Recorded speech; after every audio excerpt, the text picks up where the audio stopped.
ce n'est pas déjà fait, prenez un instant pour vous abonner à notre page et n'oubliez pas de cliquer aimer avant la fin de l'enseignement.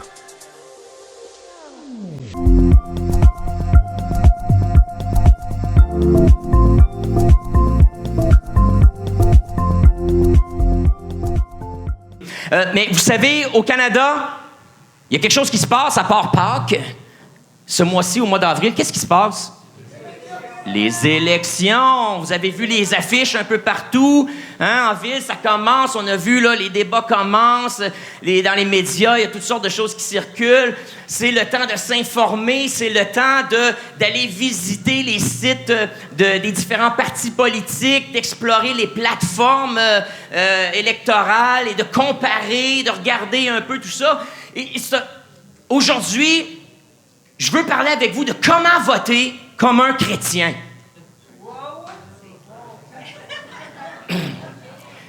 Ce que je ne ferai pas, c'est vous dire pour qui voter. Mais je vais vous dire comment voter comme un chrétien, c'est-à-dire comment est-ce qu'on peut, dans un système démocratique comme le nôtre, intégrer notre foi dans ce processus-là, parce que trop souvent, on s'est fait dire que l'Église et l'État, c'était deux choses séparées et que ça ne pouvait pas se marier. Puis, il y a du bon et il y a du mauvais là-dedans. Et le mauvais, c'est que souvent, on a relégué la foi, justement, à notre vie personnelle. Et dans une société laïque comme la nôtre, on crée des barrières même à ce qu'on puisse parler de notre foi dans la sphère publique. Mais nous, en tant que chrétiens, on n'est peut-être pas politiciens, mais comment est-ce qu'on intègre notre foi dans ce processus démocratique-là? Et ce matin, je veux vous donner quelques pistes à ce sujet-là. Généralement, on vote pour nos propres intérêts. Hein? C'est un peu ça, la norme. Là. Si on n'a pas réfléchi, si on ne s'est pas développé une théologie de la politique, okay? Une théologie, on parle de l'étude de Dieu et la pensée de Dieu. Okay? C'est un peu ça quand on parle de théologie, avoir une pensée de Dieu. Et si on n'a pas développé une pensée de Dieu face à la politique ou la relation entre la Bible ou l'Évangile et la politique, souvent on va faire comme tout le monde, puis on va voter pour nos propres intérêts, qui souvent se résument à quel parti va mettre plus d'argent dans mes poches. Ça se résume souvent à ça. Quel parti présente un meilleur discours ou une meilleure plateforme électorale, celle qui va faire que, en bout de ligne, peut-être immédiatement, à court terme ou à long terme, dépendamment de comment on voit les finances puis la société, à court ou à moyen terme ou à long terme, va redresser les finances puis va nous mettre plus d'argent dans les poches. La question, c'est, est-ce que c'est ça le standard pour un chrétien? Non. La question est, les finances est importante, comme on va le voir, mais ce n'est pas le seul standard. Donc, à quoi est-ce qu'on peut se référer pour un peu nous donner un standard par lequel on peut mesurer les partis politiques et les candidats qui nous sont présentés? Bien, je pense que la Bible nous offre un modèle comme ça.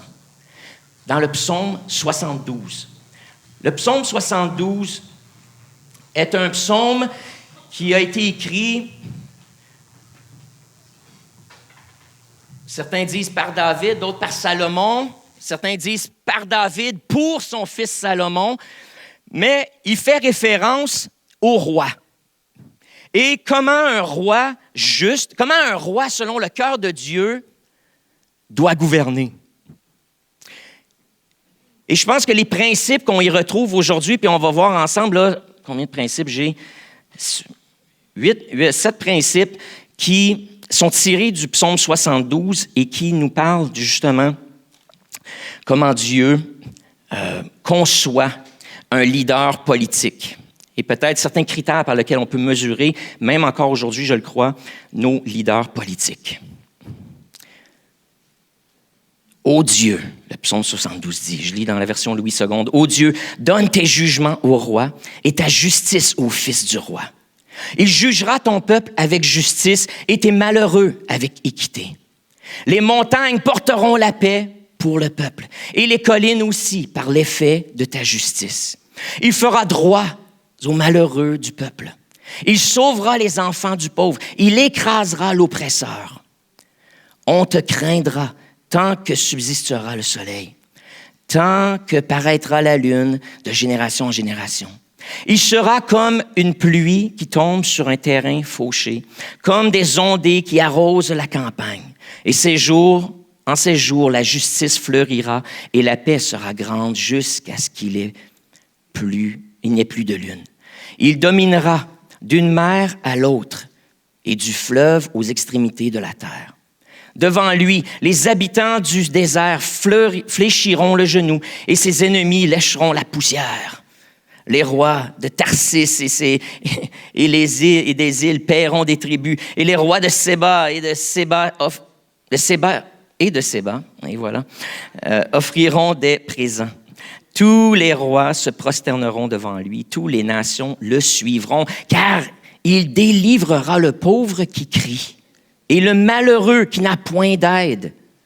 Il aura pitié du misérable et de l'indigent. Il sauvera la vie des pauvres. Il affranchira de l'oppression et de la violence.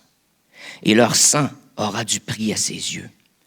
Ils vivront et ils donneront de l'or à ses bas. Ils prieront pour lui sans cesse. Ils béniront chaque jour.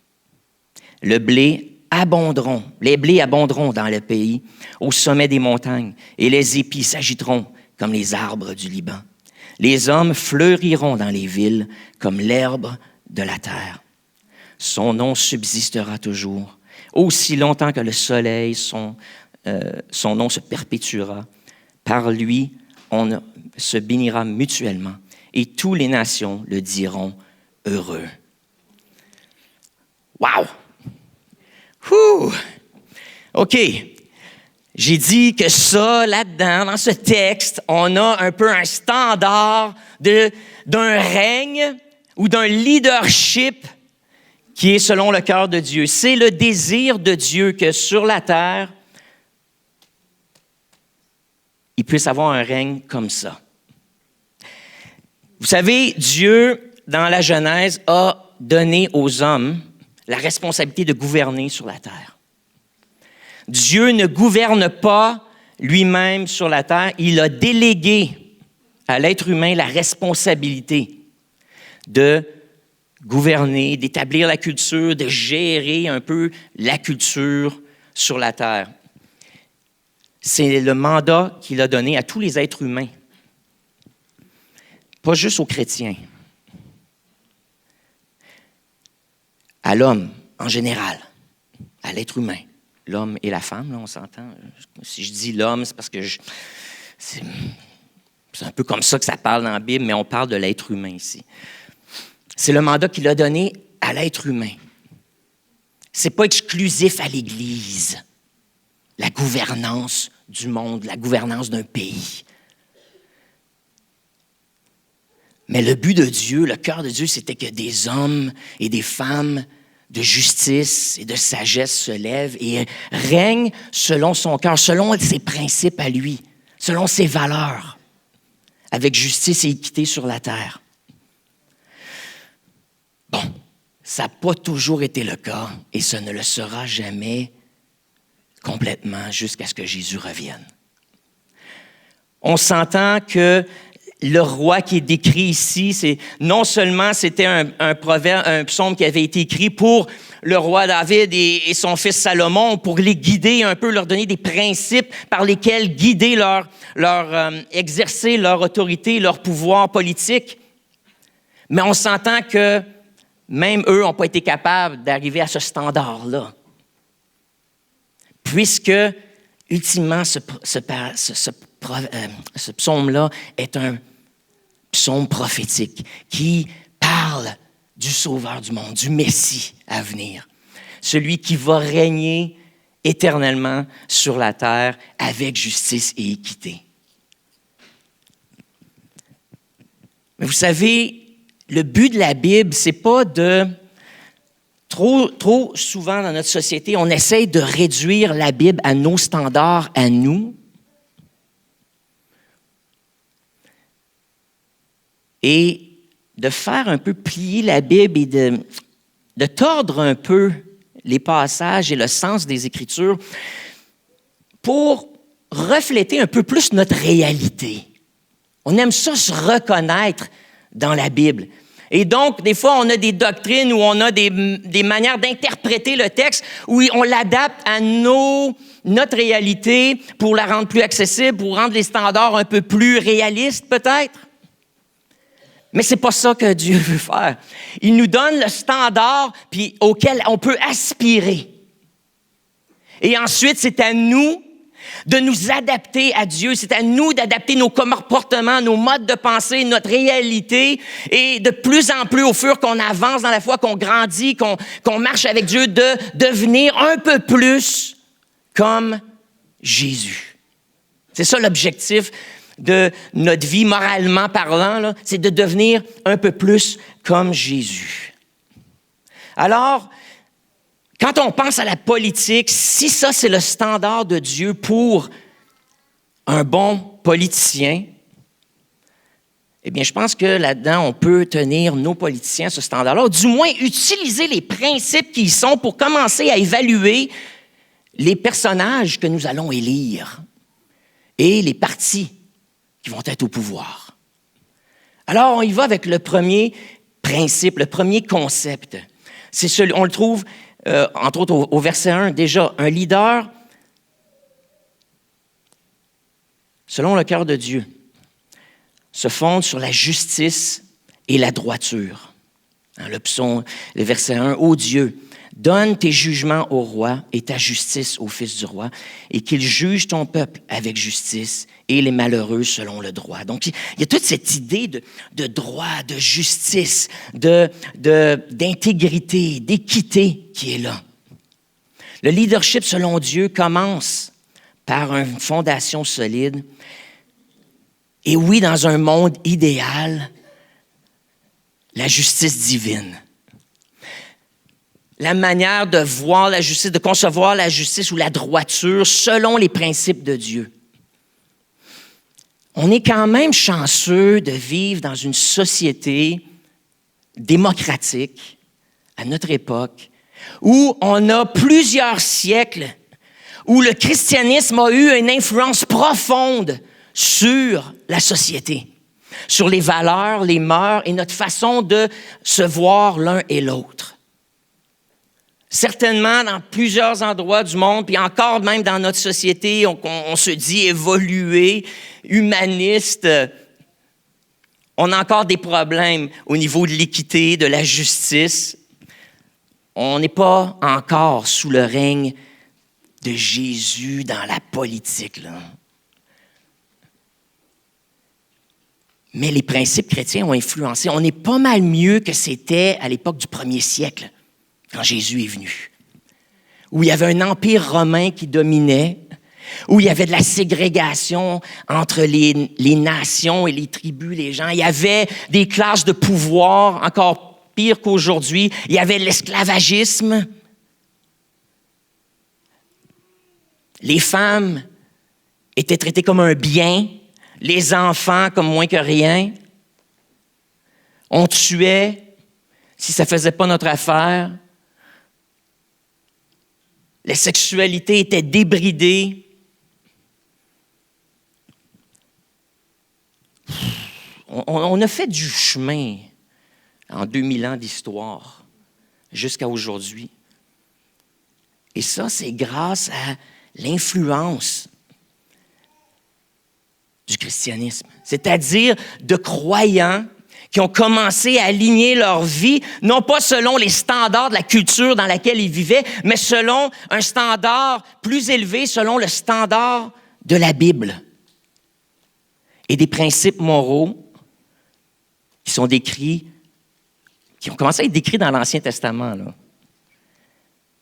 La société juive était très évoluée comparée aux autres sociétés autour d'eux en ce qui concerne les mœurs et la moralité.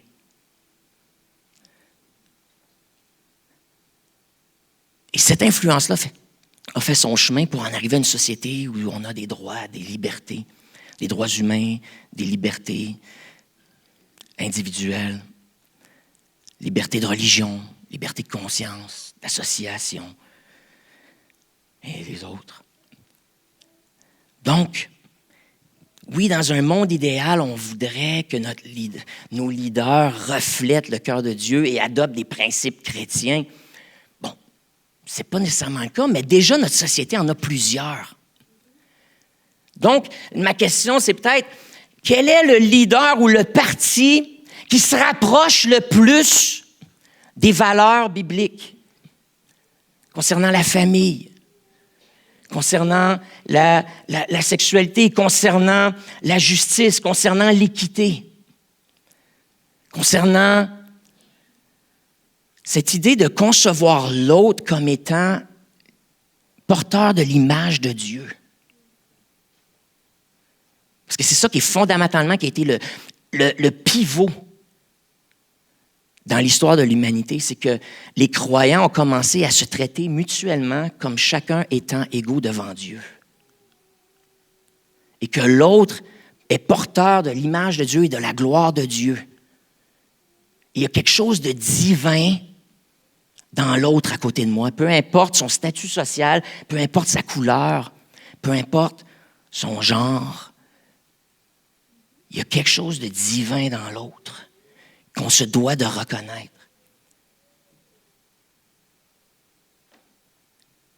Alors, lequel des partis se rapproche le plus des principes fondamentaux comme ceux-là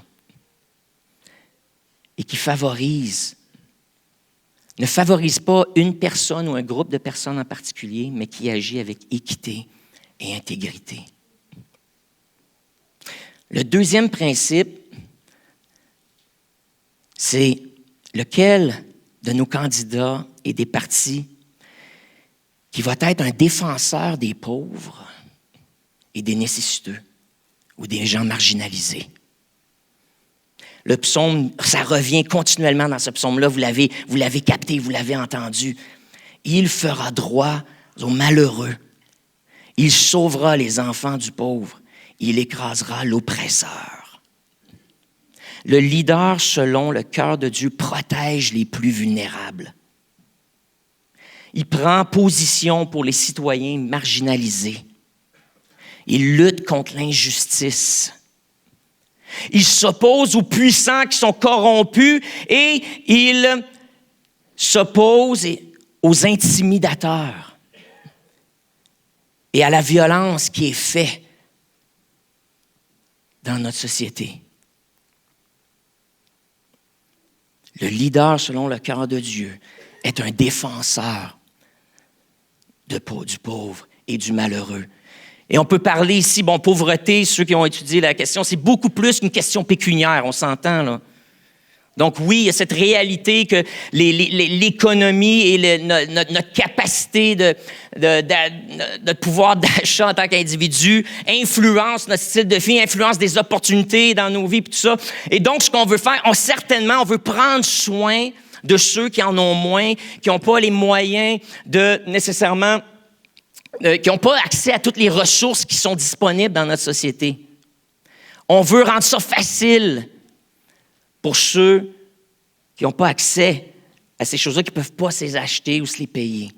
Encore une fois, vous voyez comment est-ce qu'au Canada, on a développé une structure sociale qui est selon le cœur de Dieu. Là. Le concept fondamental de prendre soin, d'avoir une société de bienveillance, où il y a un tissu social, qui a un filet social qui est fort, et qu'on prend soin des besoins, que tout le monde, on essaie autant que possible, que tout le monde ait un accès égal à la santé et aux services sociaux. Fondamentalement, c'est le cœur de Dieu. Donc, déjà là, en tant que société, on est plus près que certains autres. Et je veux que mon leader politique et le parti qui est au pouvoir continue d'avoir cette optique, de faire tout en son pouvoir pour être un défenseur des besoins, des droits et des besoins des gens marginalisés ou ceux qui sont plus vulnérables.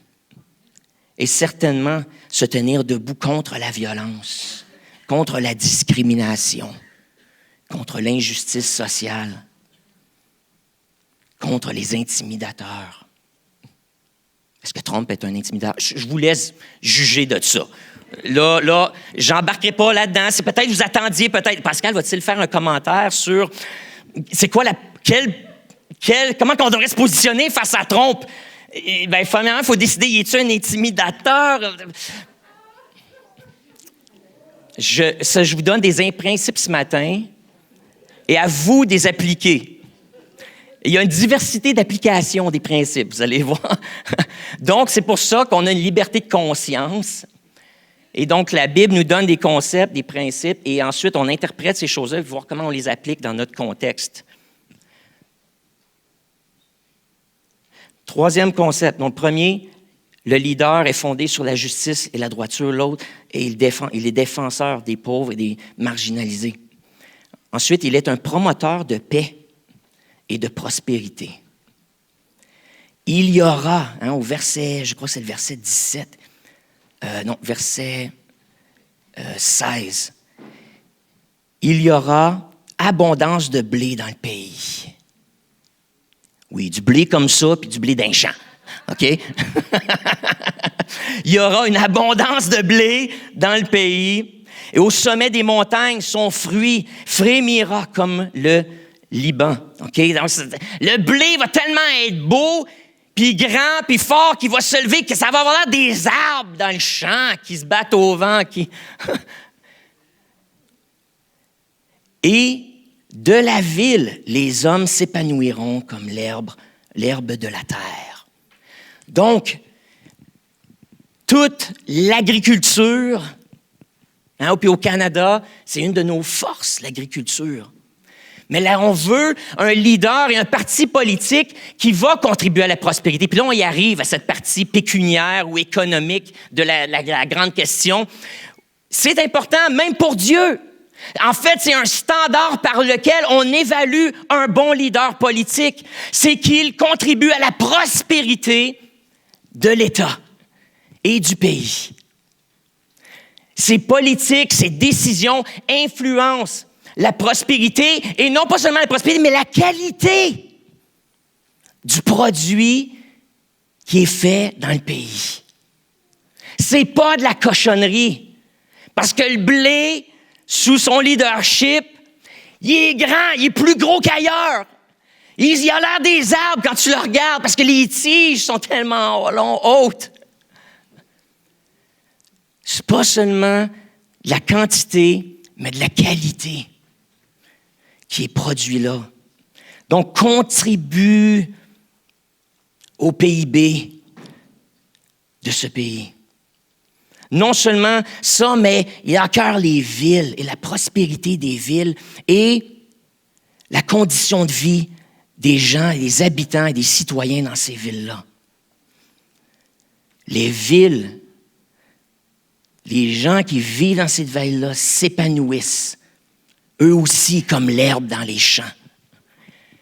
La métaphore du champ est simplement une expression de comment on veut que les gens puissent être forts, en santé, prospères, ils s'étendent. Les champs sont remplis.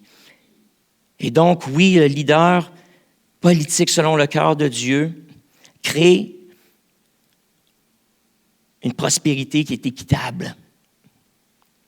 Il contribue à la paix dans la cité, dans la ville. Il contribue au shalom. C'est pas juste l'absence de conflit. La paix dans la Bible n'est pas seulement l'absence de conflit, mais en fait, c'est l'harmonie. C'est pas l'absence seulement de guerre, mais c'est l'harmonie entre les citoyens. C'est cette capacité de vivre ensemble et de dialoguer. Donc, le chef politique, selon le cœur de Dieu, est celui qui n'a pas peur d'avoir des dialogues avec les citoyens et qui n'a pas peur que les citoyens aient des dialogues entre eux et qui favorise ce dialogue-là, plutôt que de mettre en place des politiques qui étouffent certains groupes, qui marginalisent certains groupes ou qui retirent des droits à certains groupes. Il est un promoteur de paix. Quatrièmement, le leader politique selon le cœur de Dieu a un cœur plein de compassion et de miséricorde. Il délivrera le pauvre qui crie et le malheureux qui n'a point d'aide. Excusez, je vais ouvrir.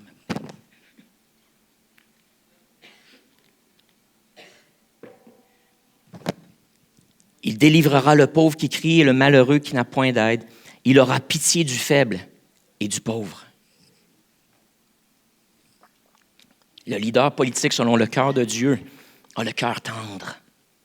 Il n'est pas endurci face à la condition des citoyens sur lesquels il gouverne. Son cœur est touché par la misère du monde. Son cœur est brisé lorsqu'il rencontre des gens qui souffrent, lorsqu'il prend conscience des réalités dans les différentes régions, dans les différents quartiers d'une ville ou d'un pays. Son cœur est touché.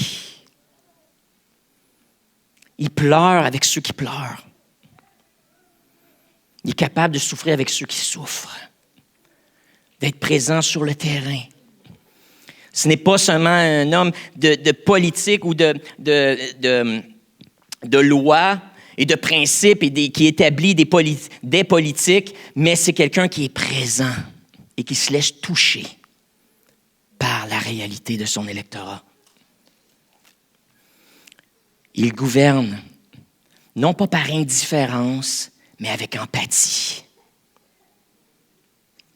Il se laisse toucher par la souffrance et il agit avec bonté envers les concitoyens. Donc, lequel des partis, lequel des candidats qui est là semble avoir cette sensibilité face à la condition humaine? Lesquels des politiques semblent plus refléter cette compassion, cette empathie? Cinquième principe. Le leader, selon le cœur de Dieu, c'est un leader qui conduit ou qui modèle l'intégrité et la vie morale. Et c'est implicite dans ce texte-là. Dès le premier verset, on entend « Ô Dieu ». C'est un plaidoyer « Ô Dieu ». C'est une prière là, d'intercession. Là. « Ô Dieu ». Donne tes jugements au roi et ta justice au fils du roi. C'est-à-dire non seulement qu'ils puissent exercer leur pouvoir avec justice et droiture, mais que cette droiture, cette justice-là soit imprégnée dans leur cœur, qu'ils se l'aient appropriée, qu'eux-mêmes soient des êtres de justice, de droiture et de moralité. Et dans un monde dans lequel on vit aujourd'hui, mes amis, je vous encourage de ne pas séparer la vie individuelle de l'individu. C'est facile de voter pour un candidat qui va faire les choses à notre manière, peu importe sa moralité personnelle. Mais je vous le dis, ce que tu as en dedans, c'est ce que tu vas reproduire. Tu peux avoir un beau discours public puis croire fondamentalement l'opposé. Et c'est la réalité dans laquelle on vit présentement, où dans la sphère publique, et puis on la vit sur Facebook, puis c'est pas juste les politiciens, là, OK? Là, je ramène ça à nous. La condition humaine, l'être humain, est fondamentalement hypocrite. Et c'est facile de dire comme tout le monde parce qu'on veut être accepté. Imaginez, c'est le même dans nos vies. Imaginez quand tu es politicien, puis il faut que tu te fasses élire. La pression et la tentation de dire ce que les gens veulent entendre. Alors, je vous encourage dans ce temps de réflexion, de prière, de décision, d'aller au-delà de la plateforme et du site web de vos candidats et peut-être commencer à explorer Au-delà de ça, comment est-ce que cette personne-là est? Y a-t-il une biographie qui est écrite de cette personne-là? Y a-t-il des indices biographiques? On peut-tu en savoir un petit peu plus sur son parcours de vie? Comment cette personne est devenue le leader de son parti? Mais c'est quoi? Avant d'être nommé leader et quand le candidat à l'investiture, qu'est-ce qu'il faisait dans la vie? Comment il agissait? À quoi il croyait? Est-ce que son discours a changé parce que maintenant, il est une personne publique? Ou est-ce que c'est une personne qui est constante? Puis peut-être qu'on n'aime pas son discours ou ses politiques ou tous ses points de vue, mais je vous dirais qu'il y a une valeur à quelqu'un qui est encore le même qu'il était il y a 10 ans. Au niveau de sa moralité, son intégrité. Un tu l'as vaut mieux que 2 tu l'auras. Mon père me disait souvent quand j'étais jeune. C'est-à-dire que dans ce contexte-ci, des fois, vaut mieux avoir quelqu'un qui a des défauts autour de nous, mais qu'on connaît ses défauts et on apprend à travailler avec cet individu-là, que d'avoir quelqu'un qu'on pense qui a certains dons, certaines habilités, certaines qualités. Et puis, soudainement, parce qu'on ne connaissait pas cet individu-là, soudainement, quand on commence à travailler, on est en proximité à cette personne-là, on se rend compte que ce n'est pas du tout ce qu'on pensait. Et puis là, l'adaptation est encore plus grande des fois, puis les problèmes, puis les conflits sont encore plus grands. Alors, il y a quand même une valeur, là, une espèce de constance. Je ne dis pas qu'on ne doit pas changer. J'ai changé dans ma vie. J'espère que je suis un peu meilleur que j'étais avant. Oui, on peut adapter nos perspectives, nos opinions sur une foule de sujets. C'est correct, ça. Il y a de la flexibilité là-dedans. Mais je vous dirais qu'au niveau de la moralité, parce que c'est ça qu'on parle, là, un individu qui est un modèle d'intégrité et de vie morale. La moralité, elle, on change nos opinions, mais nos croyances fondamentales, puis notre manière d'interagir avec le monde, souvent, notre moralité est établie depuis qu'on est jeune. Là. Puis elle ne change pas beaucoup. Elle ne change pas beaucoup. À moins que tu aies eu un réveil spirituel, comme plusieurs de nous. Puis oui, notre moralité a changé lorsqu'on a découvert Jésus, puis que lui est venu mettre sa loi en nous, puis ses principes moraux en nous. Puis soudainement, on aligne notre vie avec ça, puis on change. Mais, donc, lequel de ces candidats-là démontre une intégrité, ne change pas son fusil d'épaule, quand il dit quelque chose, il le fait. Un homme de parole ou une femme de parole, dans ce cas-ci. Au niveau local, on a beaucoup de femmes. Je pense qu'au niveau fédéral, présentement, ce n'est pas le cas. Donc, l'intégrité et une vie morale qui se rapproche des valeurs chrétiennes. Ensuite, 6e élément. L'individu respecté à l'échelle nationale et internationale. On lit dans ce psaume, « Tous les rois se prosternent devant lui. Toutes les nations le serviront. » OK. Ça sonne pas mal tyrannique, n'est-ce pas? Ça sonne pas mal dominatoire. On se rappelle que ce passage-là est prophétique et qui parle d'un jour de ce roi qui s'appelle Jésus qui va revenir sur terre et que tous les rois vont se pencher à ses pieds et l'adorer. Mais dans ce psaume-là, il y a un principe intéressant. Au verset 11, tous les rois se prosternent devant lui. Puis là, au verset 12, pourquoi? Ils nous disent pourquoi. Car il délivrera le pauvre qui crie et le malheureux qui n'a point d'aide. Et à cause qu'il aura pitié du misérable et de l'indigent, et il sauvera la vie des pauvres. Et il affranchira de l'oppression et de la violence. Et leur sang, le sang des victimes, aura du prix à ses yeux. Puis c'est ça qui donne la crédibilité aux rois, aux dirigeants selon le cœur de Dieu, qui fait qu'ils s'attirent l'admiration, la collaboration et même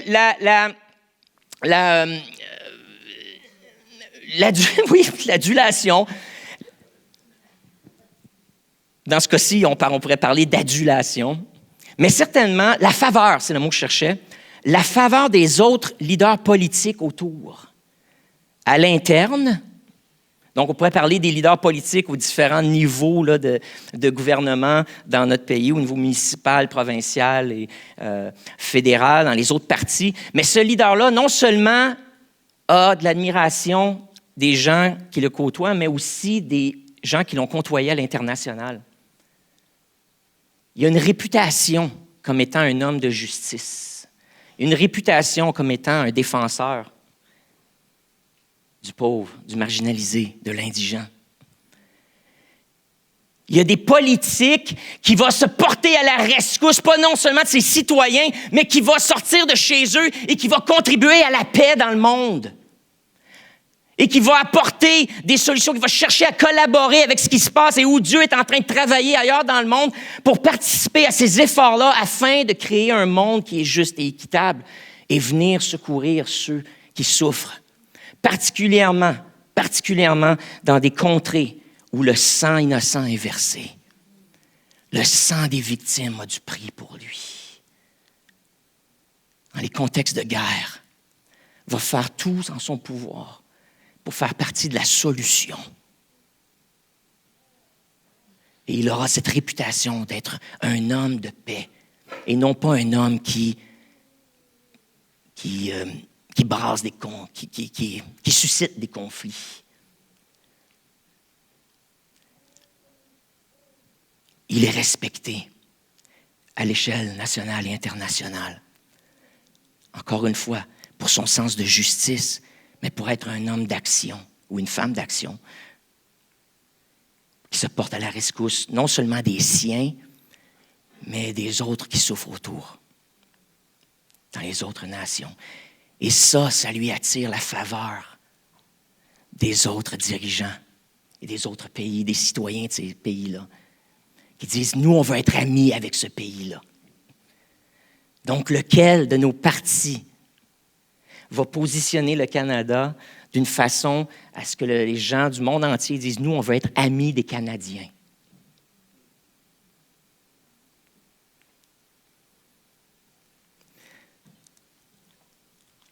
J'y vais avec le dernier point. Le dirigeant selon le cœur de Dieu, dans un monde idéal, a une vie qui glorifie Dieu. Le psaume termine avec cette déclaration « Béni soit l'Éternel, Dieu, le Dieu d'Israël, qui seul fait des prodiges. Béni soit à jamais son nom glorieux, que toute la terre soit remplie de la gloire de Dieu. » Le dirigeant selon le cœur de Dieu ne dirige pas pour lui-même, mais il sait qu'il est imputable à un pouvoir, une autorité supérieure à la sienne. Il n'est pas un dictateur, mais il y a une humilité qui est là et qui fait qu'il reconnaît qu'il est imputable, il reconnaît qu'il est redevable, il reconnaît qu'il sera jugé pour la façon dont il gouverne. Et tant mieux si on peut avoir un leader politique qui est conscient que Dieu va le juger pour comment il l'a dirigé. Si on peut avoir un leader politique qui a une conscience de Dieu et de cette idée que Dieu est supérieur, que nous sommes humains et qui sait faire la différence entre les deux, on est déjà d'avance. Si on n'est pas capable de savoir un peu où se positionne notre leader par rapport à Dieu, parce que, encore une fois, dans notre climat, c'est pas nécessairement bon pour l'électorat ou tes résultats électoraux et les sondages de te proclamer chrétien. Parce que tu sais que tu commences à t'isoler. Dans la société canadienne, en tout cas, c'est comme ça. Peut-être aux États, ça marche autrement, mais au Canada, on fait attention à ça. Donc, c'est un peu dur, même pour nos politiciens qui sont croyants, de s'afficher. Mais faisons nos devoirs.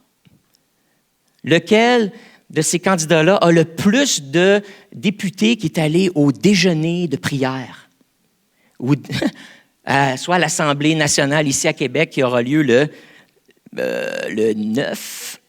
7 avril, 7 mai prochain. Caroline, pour ceux qui ne le savaient pas, a été invitée par l'aumônier de l'Assemblée nationale d'aller donner un discours de 20 minutes lors du déjeuner aux députés qui sont invités à un déjeuner qui est organisé par la communauté chrétienne et l'aumônier chrétien du Parlement. Et donc, au niveau provincial, je suis curieux de savoir qui va être là. Je me doute que notre députée, Madame... non, pas Briard, elle est au fédéral. Geneviève Hébert va sûrement être là. Elle y est toujours. Puis, une femme de foi. On est quand même privilégiés. C'est la seule qui, ouvertement, avec ses collègues aussi, là, affiche sa foi. Donc, on est privilégiés à Sherbrooke pour cela. Mais donc, au fédéral, il y a des événements comme ça. Donc, je me demande lesquels des députés et lesquels des partis ont le plus de représentants assis à ce déjeuner-là, qui ont cet intérêt. Et s'ils n'ont pas, peut-être, ils ne sont pas, peut-être, ne voient pas leur vie comme soumis à Dieu, ils ne se sentent pas qu'ils ont une redevabilité à Dieu, mais ils ont une ouverture envers les croyants, une ouverture à la foi chrétienne. Ils ont une ouverture au dialogue religieux, interreligieux. Ils sont conscients que pour la population, il y a cette réalité-là de la spiritualité, c'est important. Et ils n'ont pas peur de faire partie de ces dialogues-là. Donc, est-ce que notre leader politique, les candidats ou les politiques que les partis mettent de l'avant favorisent l'émancipation de la foi ou une santé, la santé spirituelle du pays? Et je vous dirais que présentement, il y a des gros enjeux au Québec concernant la laïcité. Ils sont différents dans le Canada anglais. Mais au Québec, avec le sentiment anti-religieux qui est là, je vous dirais que c'est un enjeu important. Et présentement, c'est important que l'Église, on soit là, qu'on parle, parce que de plus en plus, il y a des libertés religieuses qui nous sont enlevées. Parce que nos représentants ne cherchent pas nécessairement à glorifier Dieu, ça ne fait même pas partie de leur conception.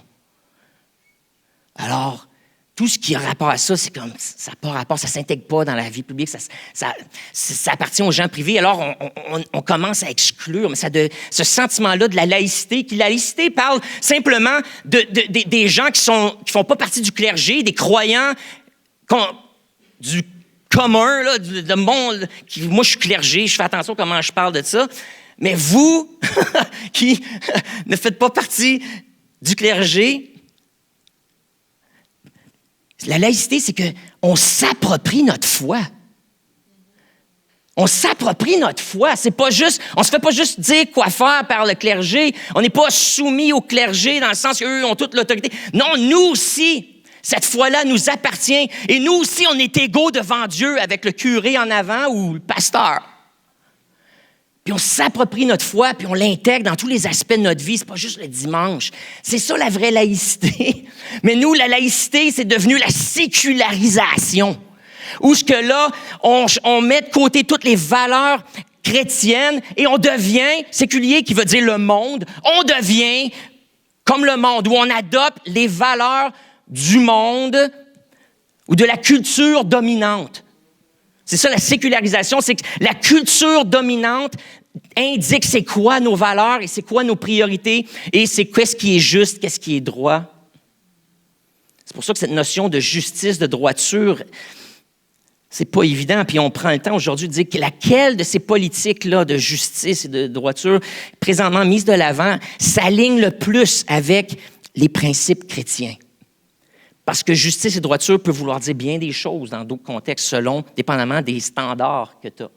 Puis si tu adoptes une mentalité séculière ou d'opinion populaire, les standards changent. On le voit. Donc, la laïcité est un gros enjeu au niveau provincial. Puis, c'est toute cette année, l'année prochaine, là, il y a des élections qui s'en viennent au provincial. Je vous dirais, ne soyez pas indifférents à ça. Puis, il faut commencer à avoir des conversations là, avec nos politiciens à ce sujet-là. Pour dire, à un moment donné, là, ça suffit. Là. Parce que ces politiques-là deviennent de plus en plus anti-chrétiennes. Et ils cherchent à répondre à des problèmes culturels et des fois adresser certaines religions, mais le Québécois normal a peur des conflits. Et qu'est-ce qu'il fait? Au lieu d'avoir un dialogue, il fait des règles qui appliquent à tout le monde. Fait que là, c'est égal. C'est juste ça. On a fait une règle, ça s'applique à tout le monde, il n'y aura plus de chicane, puis tout le monde va jouer selon les mêmes règles du jeu. Puis là-dedans, en faisant des règles comme ça, des principes, des blanket rules like that, je ne sais pas comment on appelle ça, là, en français, des blanket laws, des lois universelles, bon, c'est que en même temps, tu enlèves des droits qui sont acquis à des gens qui en ont toujours eu aussi. Puis c'est ça qui est en train de se passer, là. Il y a une raison pourquoi à Sherbrooke, on ne peut pas avoir des rassemblements religieux dans un parc. Vous avez vu qu'il y a une loi pour ça? Où c'est qu'on était, nous, l'Église de Carrefour, quand Sherbrooke a passé cette loi-là? Je vais vous le dire, on n'était pas assis dans la salle où ils ont voté. Et pourquoi on fait la marche du pardon? Parce que la prochaine fois qu'il y a une politique comme ça qui est mise de l'avant et qui est proposée, on est mieux d'être là avec les catholiques pour dire « Hey, wow! On est payeurs de taxes, nous autres aussi, et notre foi, elle ne reste pas chez nous, mais on l'amène partout où on va, même quand on est au parc. » Et c'est pour ça qu'il faut apprendre à marcher avec les catholiques, avec les anglicans, avec l'Église unie, avec d'autres qui ont des interprétations de la Bible très différentes de nous sur plein de sujets. Mais c'est quoi qu'on a en commun? On a Jésus, puis on a la liberté de religion en commun. Alors, si tu ne viens pas marcher, si tu penses, je ne vais pas aller marcher parce que je ne veux pas m'associer aux catholiques à certaines doctrines qu'ils ont, qui sont peut-être hérétiques, c'est pas ça le but de la marche. C'est pas de dire je suis comme eux autres. Au contraire, on veut être nous. Et on n'abandonne rien de nos croyances. On reste nous. Mais est-ce qu'on peut s'unir dans la diversité pour un but commun, une cause commune? Et présentement, l'enjeu dans notre société, c'est la sécularisation et la menace aux droits de conscience et de religion. Et si on n'est pas capable de marcher avec les voisins, là, parce qu'ils pensent un peu différemment, ou ils pratiquent leur foi différemment, on ne sera jamais capable, puis on va se laisser manger la laine sur le dos. Alors, s'il vous plaît, venez marcher. Venez marcher. Parce que la cause est encore plus grande que vous. C'est l'unité, mais pour une cause commune. Là. Venez marcher. Pour que quand le temps va venir de se tenir debout pour nos droits communs, on ne sera pas en train de se tirer des roches, là, mais qu'on va faire front commun. Comme plusieurs autres groupes le font depuis des décennies et qui ont changé des lois dans le pays. Là. Parce que leur lobbying était mobilisé, était unifié dans la diversité. On a des leçons à apprendre des mouvements LGBTQ+. Okay? Sur la manière de changer la culture.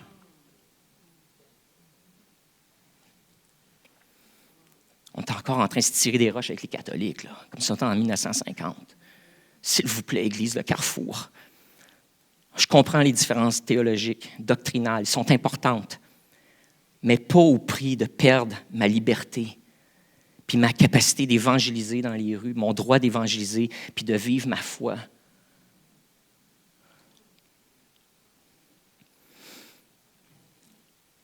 Psaume 72.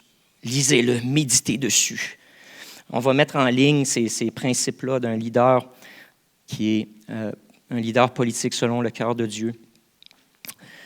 L'Église, je termine avec cette pensée, a un double rôle. La première, c'est d'incarner ce type de leadership dans nos propres vies et nos sphères d'influence. ça ne s'applique pas ça seulement à nos leaders politiques ou à Jésus-Christ. Mais Jésus est venu inaugurer son royaume en l'an 33. Je vais dire ça de façon générale. Il y a des débats là-dessus aussi, en 33, 32, ou 31 même. À la croix, il a été intronisé comme roi. C'est à la croix que ça s'est passé. Il a été intronisé. Son royaume a été inauguré sur la terre. Et c'est là qu'il a vaincu tous les ennemis et toutes les puissances et les modes de pensée et les dominations. Pasteur Pierre en a prêché une série sur ces principes spirituels qui gèrent le monde, qui est en train de séculariser notre société qui était fondamentalement chrétienne. Il y a des pouvoirs à l'œuvre, des pouvoirs humains et des pouvoirs spirituels. Mais Christ, à la croix, a subjugué tous les pouvoirs spirituels qui influencent les humains. Et ensuite, nous a délégué son autorité et sa puissance pour exercer son règne. Et qu'est-ce que ça a l'air, le règne de Jésus dans le monde dans lequel on vit? Ça a l'air de comment lui faisait les choses quand il était sur terre. Guérir les malades, secourir ceux qui pleurent, consoler ceux qui pleurent, chasser des démons, délivrer les gens.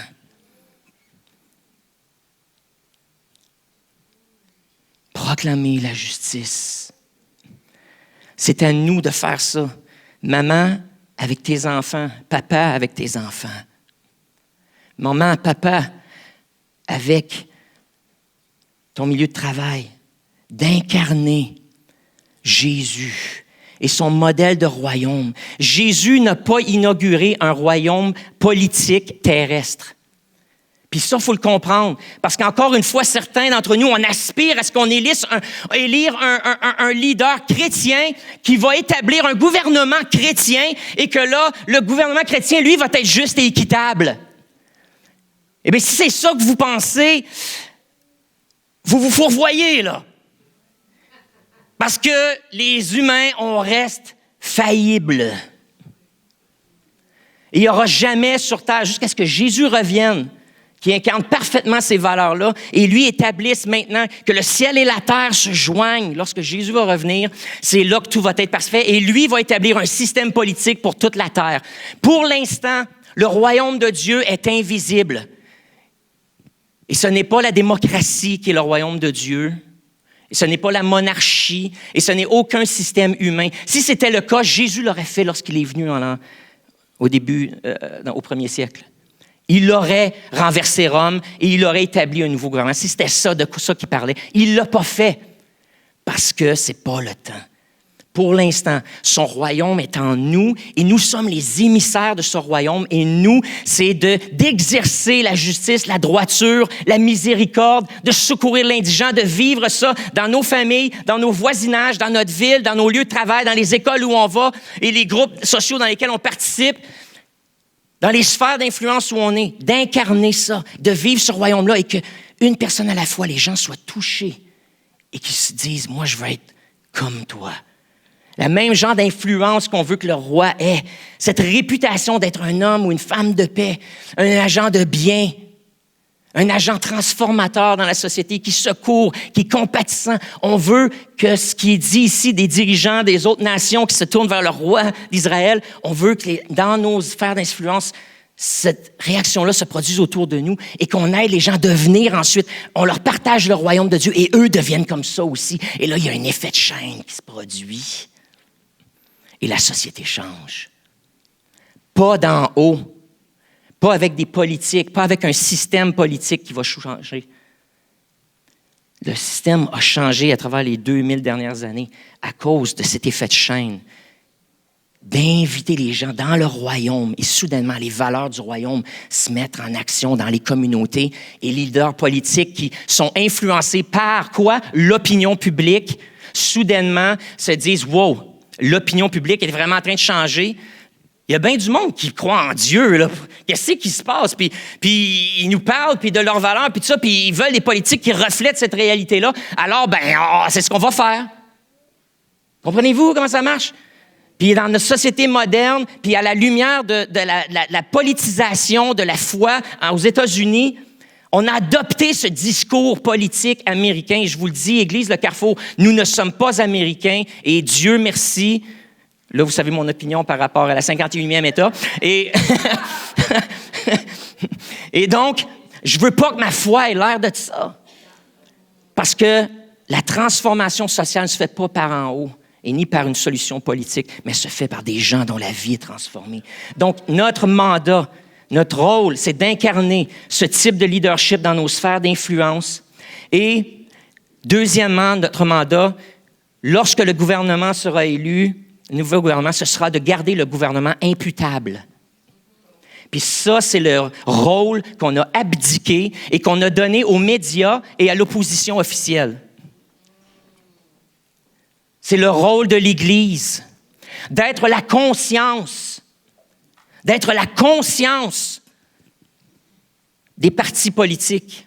C'est notre rôle de parler lorsqu'il y a de l'injustice. C'est notre rôle de parler lorsque les droits sont bafoués. C'est notre rôle de se lever. Mais à cause qu'on est tellement divisés, encore une fois, on n'a pas pris ce rôle-là, puis on a cru le mensonge de la laïcité. On a embarqué dans cette rhétorique. Et parce qu'on était fâchés, parce qu'on a peut-être été victimes des abus du clérico-nationalisme au Québec, quand il y a eu la Révolution tranquille, on a embarqué dans le bateau. Puis nous, on s'est tourné vers le christianisme évangélique ou le protestantisme. On a vécu quelque chose de beau, puis on s'est mis contre les autres. Puis là, on a embarqué dans ce jeu-là. Et puis à cause qu'on était divisés, puis à cause qu'on a cru le mensonge, on s'est fait prendre notre rôle. Alors, Église Le Carrefour,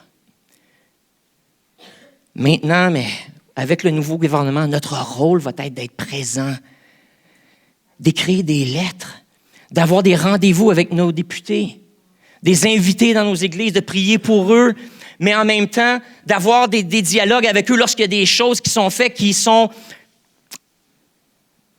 pas pour le pauvre, l'indigent, selon la droiture, selon l'intégrité. Leur dire, écoutez, il faut qu'on se parle.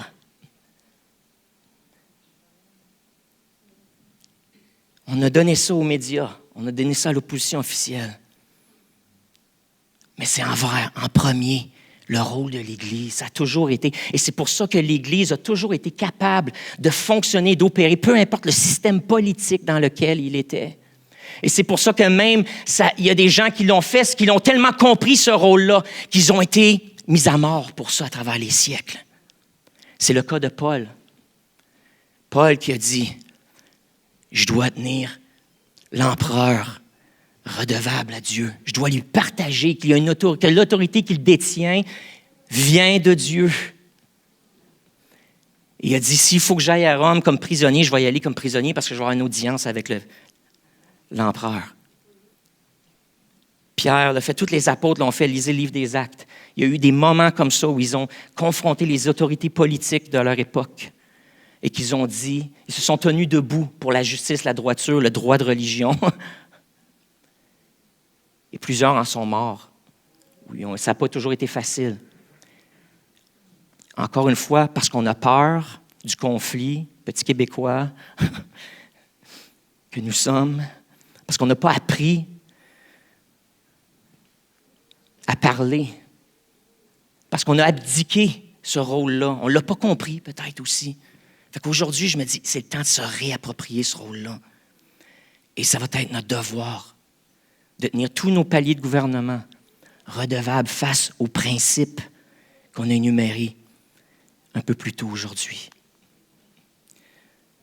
Donc, notre double rôle, incarner ce type de leadership et garder notre gouvernement imputable. Et une façon facile, et le premier pas dans cette reprise de notre rôle en tant que conscience des autorités, c'est d'aller voter. Mais voter avec sagesse et de voter avec intentionnalité, selon votre conscience. selon votre conscience. À vous de prendre les principes, de les appliquer, mais votez en priant pour les autorités et votez, impliquez-vous. Soyez présents cette journée-là. Si vous ne pouvez pas être là cette journée-là, faites les préparatifs nécessaires pour voter par anticipation. Mais soyez là, c'est le premier pas. Parce que maintenant, après que faites partie de l'électorat, vous êtes un électeur, vous avez le droit de parole quand ça vient le temps d'avoir ces conversations-là avec nos autorités. Vous êtes citoyen. Vous êtes citoyen votant. Alors, on a le droit, prenons-le. Jésus, merci.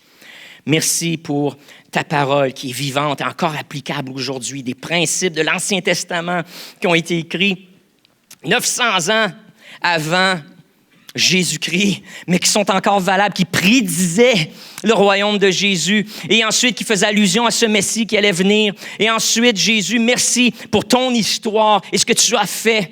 Merci pour les évangiles qui nous racontent comment tu as été un leader de ce type-là et que tu as été capable d'exercer un pouvoir juste, équitable, plein de compassion.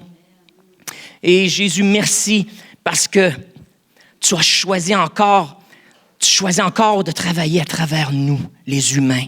Tu n'as pas abandonné la race humaine à elle-même, tu n'as pas éradié la race humaine, mais au contraire, tu as mis ta foi en nous, comme nous mettons la nôtre en toi.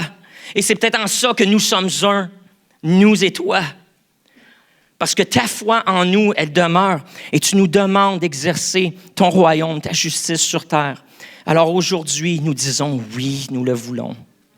Et nous allons le faire à travers le système d'élection, le système démocratique dans lequel on est. On va se servir des avenues, des pistes, des moyens, des mécanismes qui sont là pour exercer notre leadership en toute liberté et aussi tenir nos gouvernements redevables à toi, leur rappeler qu'eux aussi sont imputables au Dieu créateur et au roi des rois. Oh, Saint-Esprit, remplis-nous d'une onction fraîche pour les temps dans lesquels nous vivons. Et puissions-nous être pleins de courage, d'audace en 2025. Remplis d'audace et de courage afin d'exercer notre vocation pleinement. Sois glorifié à toujours. Et le peuple de Dieu dit Amen. Amen. Soyez bénis, frères et sœurs. Faites vos recherches.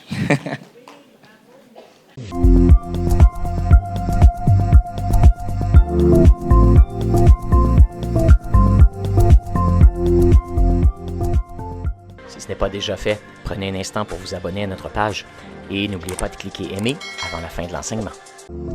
Si vous avez besoin de prière ou d'accompagnement spirituel, n'hésitez pas à communiquer avec nous à l'adresse courriel suivante: sos@lecarrefour.org.